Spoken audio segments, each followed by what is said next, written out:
Hi from southwest England. It's the hottest day on record ever here, so it's actually quite dangerously hot. I've come to the beach with a small tent and I'm working from there, so apologies for the fact that it's all very informal. So I was asked on a Facebook group today about advocating for disabled and neurodivergent actors within a production team or a production group for theatre.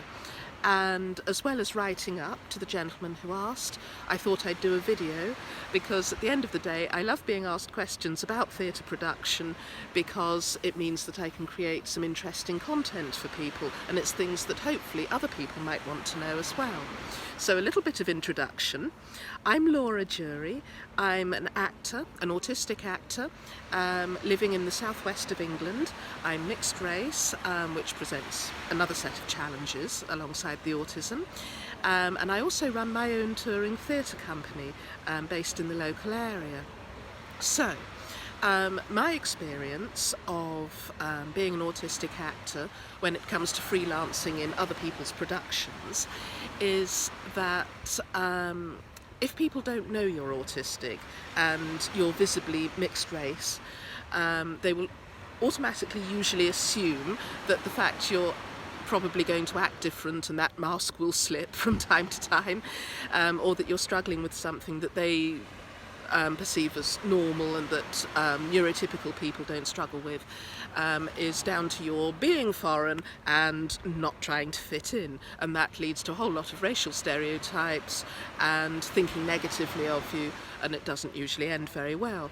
So I've discovered that since I've been very open about being autistic, so it's on my acting profiles, my acting agent has been openly given permission to say, and that people are a lot more understanding of autism than they are of you're looking different and you might be foreign.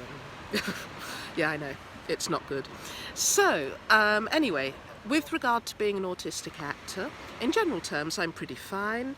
I was diagnosed as an adult, so I've also known what it is to be non-diagnosed and kind of struggle with things behind the scenes a bit.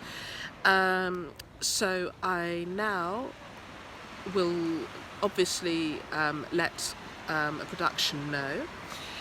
I will just usually explain I'm autistic.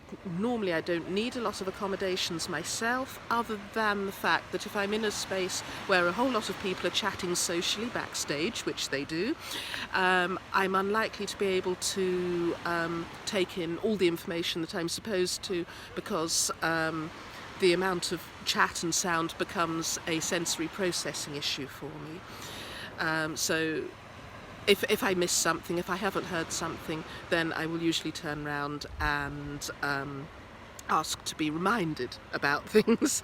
And my term for it is I'm a flea brain. So that's the main thing. The other thing is that I like to get to venues or new spaces very early so that I can orientate myself.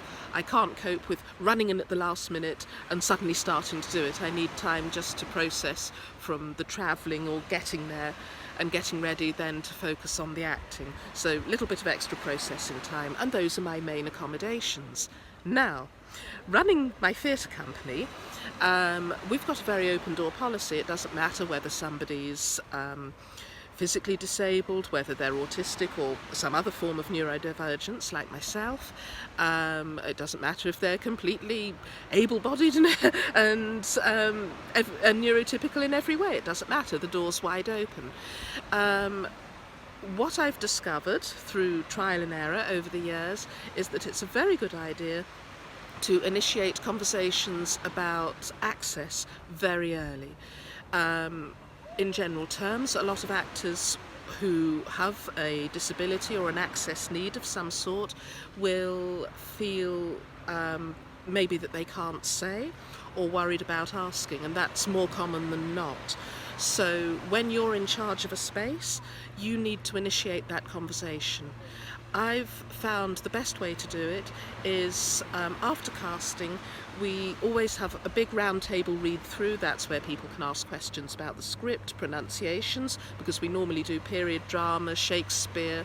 We're currently doing the Anglo-Saxon poem Beowulf, so there's a lot of questions like that that come up.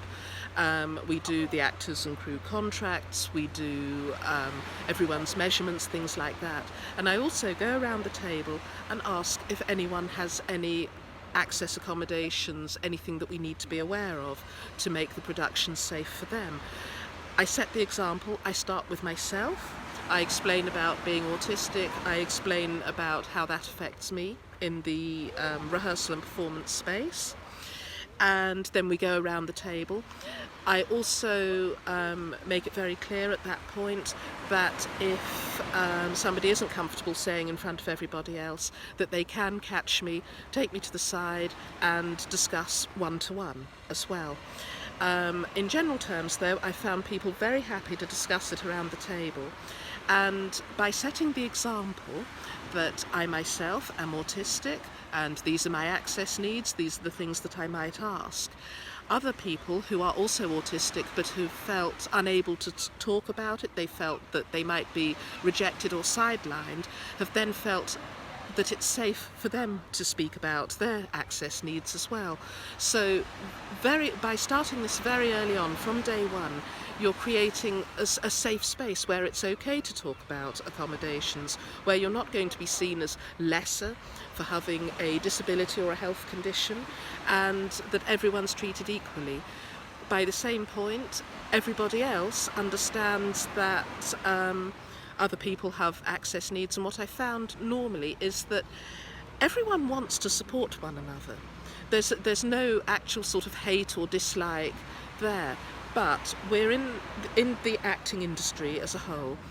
We're in an industry where there's a lot of abuse, a lot of scams, there can be a lot of marginalisation, and yes, some of it is done for very negative reasons, but also because there's so much concern about these scams and things like that, people will view something that's different or unexpected as possibly, is this something dangerous? Is this a red flag?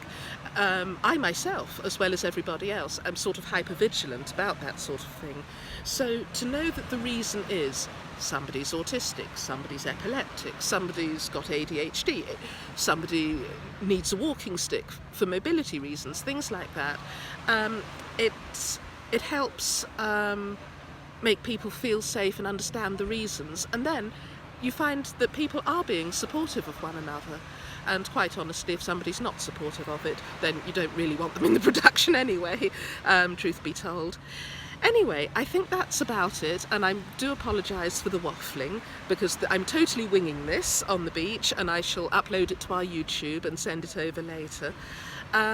If you've got any questions or anything, the contact details for myself and the theatre company will be in the video comments, and always feel free to get in touch, because I love chatting about really anything acting, theatre related, and like I said at the start, making content that somebody might find useful is absolutely brilliant. I love doing it. So anyway, have a lovely day or evening or whatever the time is where you're watching, and keep well, and good luck with your acting careers.